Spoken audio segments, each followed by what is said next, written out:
Temas ligados à saúde são sempre complexos e delicados. Existe no ideário das pessoas uma confusão entre o que é certo e o que é justo. O que é certo é aquilo que está previsto em contrato, que está de acordo com o rol, está de acordo com as regras.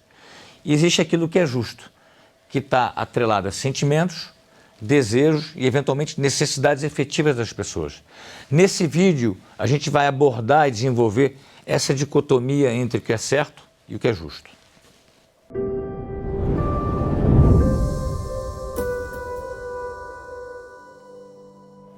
Feitosa, está certo ou está justo?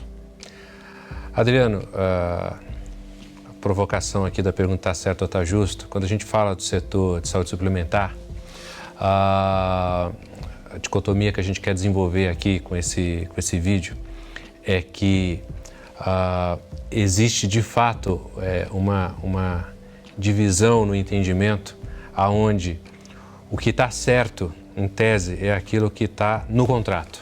Então, quando você fala de planos de saúde, o certo, em tese, é o que está no contrato.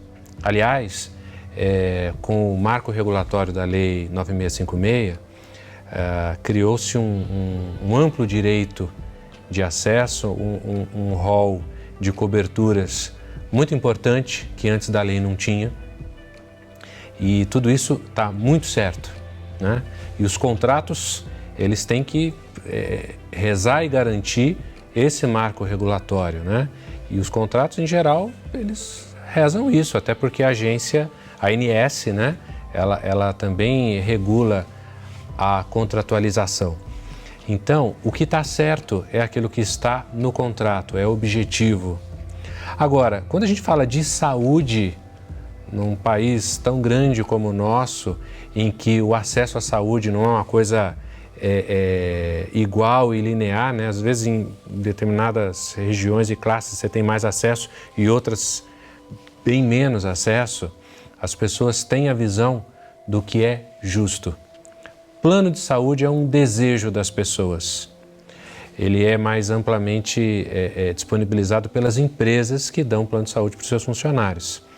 Então, as pessoas conhecem em maior ou menor grau o que está certo, que é o contrato, mas as pessoas têm anseios daquilo que é justo. Só que o que é justo é a visão individual de cada um. Você está me fazendo pensar aqui em algumas situações que talvez caracterizem essa sua colocação. A questão dos aposentados se enquadra nesse contexto que, de um lado, está certo ele ter o direito a permanecer no plano de saúde pelo período contratual, mas, de outro lado, ele ter a visão de que ele contribuiu muitos anos e que poderia e gostaria, desejaria continuar com aquele plano independente do vínculo com a empresa ou não. Esse é um tema que se insere nessa reflexão? Não, com certeza, esse é um exemplo que se enquadra perfeitamente. Porque quando você olha para a questão do aposentado, você tem uma previsão legal da manutenção dele desde a Lei 9656, não foi nem uma regulação posterior da ANS, né? Artigo 30 e 31 da Lei 9656 para os demitidos e aposentados.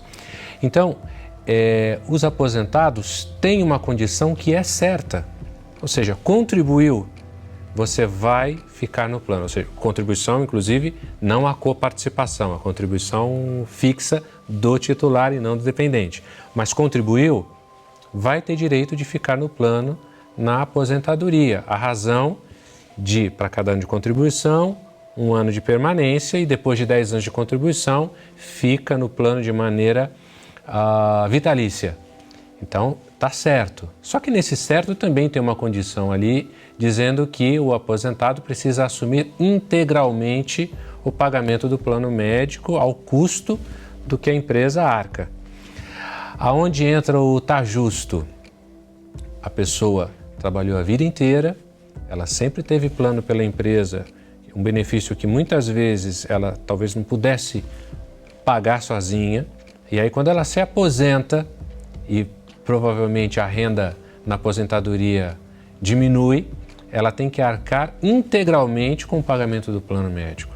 Então, sob a ótica do indivíduo, pode ser que não esteja justo. Quanto mais difícil de pagar, menos justo parecerá.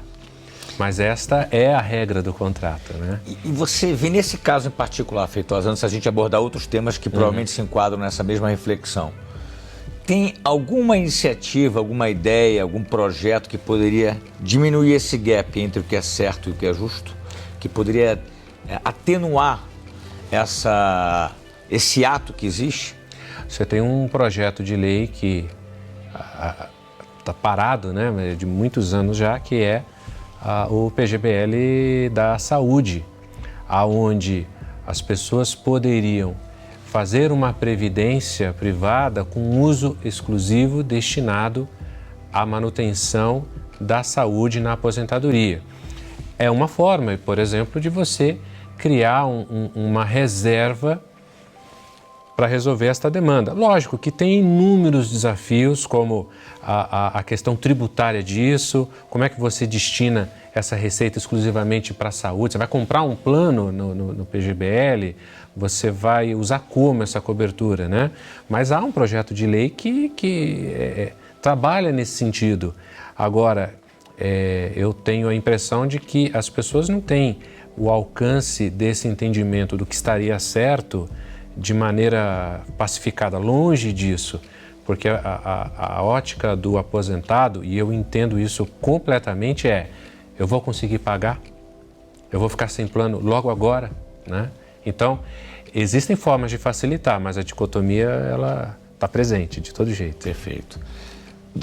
Um outro tema que provavelmente cai nesse mesmo dilema, a questão dos reajustes por faixa etária. A gente vê com alguma frequência, por mais que tenha previsão legal de 10 faixas etárias, regras entre a primeira e a sétima e a 10ª, a gente se depara com pessoas no dia a dia conversando com a gente, dizendo assim, olha, esse meu reajuste na última faixa etária foi altíssimo, eu não posso pagar e vou entrar na justiça. Esse é um outro exemplo do que viria, do que está certo, mas talvez não seja justo na ótica do indivíduo, e como atenuar isso? Bom, eu acho que você pegou um outro exemplo emblemático, né? Então, a pessoa, isso acontece muito nos planos por adesão ou nos planos individuais, eventualmente você tem um plano que o preço é por faixa etária. E aí você tem uma regra que da primeira faixa à 10ª faixa, você tem amarrações para que a última faixa, a 10ª faixa, que começa a partir dos 59 anos, não se distancie a qualquer critério da primeira faixa, que é de 0 a 18 anos. E essas amarrações nasceu de uma outra lei que veio depois da lei dos planos de saúde, que é o Estatuto do Idoso. Então, o Estatuto do Idoso, ele protege o indivíduo a partir dos 59 anos. Eu acho que é uma lei muito justa, mas ela cria uma situação dentro do plano de saúde que é a seguinte: a lei limita o reajuste a partir dos 59 anos, mas tem um limite entre a primeira e a 10ª faixa que diz que a distância tem que ser de até 6 vezes. O que eventualmente as operadoras fazem e está no contrato, ou seja, estava acertado, está certo. O reajuste percentual no aniversário de cada faixa etária vai ser o que está definido em contrato. E muitas vezes, até para que você possa atrair os mais jovens, o reajuste mais pesado é na última faixa etária.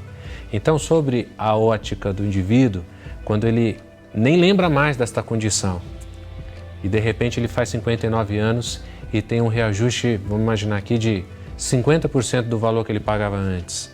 E quando a renda dele está em tendência de queda? Eventualmente está em tendência de queda. É justo? Para o indivíduo, lógico que não é, porque é pesado pagar. Agora, aonde que mora o certo? Porque o certo seria fazer uma condição de reajuste faixa etária mais atenuada da primeira à 10ª faixa. Mas só que, se você fizer isso, eventualmente, você não consegue atrair os mais jovens. Então, veja, existe uma questão que se sobrepõe a tudo isso, que é a capacidade de custeio das pessoas e o mutualismo. temos que ter muitas pessoas no plano para que ela possa arcar com a despesa do indivíduo que, quanto mais velho vai ficando, mais saúde vai utilizar, né? Então, é totalmente compreensível a complexidade de uma pessoa com mais de 59, que faz 59 anos e tem um reajuste desse. Entretanto, se não fosse assim, e desde que preservado o Estatuto do Idoso, né? Se não fosse assim, desde muito antes ele pagaria mais caro. Então, é uma questão que não é discutida entre quem compra e quem garante a cobertura, né? Só é discutida no tribunal, né? Quando judicializa uma questão como essa. É verdade.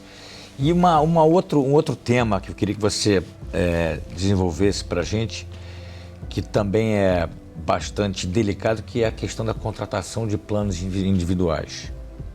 Como é que você vê essa... É algo difícil de conseguir fazer hoje, né? Porque os operadores não querem vender, os indivíduos gostariam de comprar porque perderam o seu emprego ou por um outro motivo qualquer. É justo não ter o plano individual? Está certo não ter a venda de planos individuais, de um lado, de outro lado, é justo o indivíduo que gostaria de ter acesso a um plano individual ter uma oferta muito pequena, como acontece hoje? Eu acho que, se eu me colocar como consumidor, acho que é justo eu ter a expectativa de não depender exclusivamente da empresa onde eu trabalho ou de um plano de entidade de classe, digamos que eu não seja sindicalizado, não me enquadre em nenhuma a definição associativa, que eu tivesse a opção de comprar um plano individual. Agora, esse é o justo. Onde que mora o certo, né? O certo é quando o governo regula o reajuste do plano, em especial do plano individual, né, que é o que a agência regula, ela limita a capacidade da operadora de reequilibrar o seu resultado, né? Então, não tem como estabelecer um contrato onde você garante o que é certo, porque o reajuste é regulado por um agente que não é o contratante nem quem vai garantir o direito, né? Garantir a cobertura. Então, você imagina você colocar em discussão que a ANS não vai mais regular os reajustes essa pergunta que eu te fazia, dos planos individuais. Isso com certeza vai gerar uma grande polêmica. Agora você imagina obrigar as operadoras, por exemplo, a ofertar planos individuais onde ela não pode reajustar livremente. Eu gostaria de fazer uma reflexão final aqui na questão do que é certo e do que é justo, lembrando algumas questões, né? A saúde suplementar, ela não substitui a obrigação do Estado em prover saúde ao cidadão. A saúde suplementar é um ato da iniciativa privada, o livre mercado, por assim dizer, e que visa lucro. Então, ela precifica, oferece, e quem assim entender que precisa ser suplementado no direito que o Estado já garantiu, vai lá e compra, né? A confusão está em que as pessoas, no anseio do que é justo e muitas vezes com toda a razão, pela falta de acesso, pelos problemas que a gente tem enquanto nação, né? Ela querer sobrepor o que é justo sobre o que é certo. Então veja, justiça a gente cobra do Estado. O que é certo, a gente combina num contrato de prestação de serviço. A gente está muito distante de pacificar essas coisas e, por isso, até de tanta judicialização nesse setor, né? Mas eu acredito que, enquanto a gente evoluir como sociedade, principalmente a hora que eu acredito que se aproxima de repensar o modelo de remuneração, de funcionamento dessa cadeia produtiva, a gente vai encontrar caminhos para diminuir as distâncias entre o que é certo e o que é justo. Para saber mais sobre esse e outros temas, visite o nosso site e se inscreva nos nossos canais.